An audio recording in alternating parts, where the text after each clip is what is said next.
প্রতিবেশী দেশকে বলবো, আপনারা নিজের চরকায় তেল দেন, আপনারাও শান্তিতে থাকেন, আমাদেরকেও শান্তিতে থাকতে দেন। সব চেঞ্জ করা যায়, প্রতিবেশী চেঞ্জ করা যায় না। আমাদের ল্যান্ড তাদের ল্যান্ড, পাশাপাশি। আমরা চাই তারাও সুখে থাক, আমরাও সুখে থাকি, ঠিক কিনা? কিন্তু প্রতিবেশী হলে বন্ধুত্বপূর্ণ আচরণ করতে হয়। প্রতিবেশী যদি বন্ধু না হয়ে প্রভু হতে চায়, এরকম দানব প্রতিবেশী কেউ চায় না।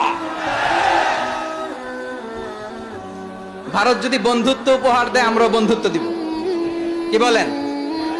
তারা যদি বন্ধুসুলভ আচরণ করে, আমরাও বন্ধুত্ব উপহার দেব। কারণ আমাদের পররাষ্ট্র নীতি হচ্ছে সবার সাথে বন্ধুত্ব, কারোর সাথে বৈরিতা নয়। আলহামদুলিল্লাহ বলেন, কত চমৎকার পলিসি আমাদের। আমরা নির্বিবাদী, আমরা বাংলাদেশিরা শান্তিকামী। We are proud of that. এজন্য আমরা গর্ববোধ করি।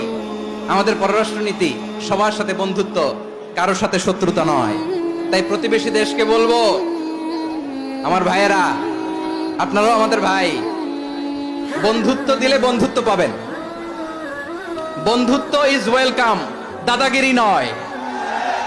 বন্ধুত্ব ওয়েলকাম, দাদাগিরি নয়। Loud and clear.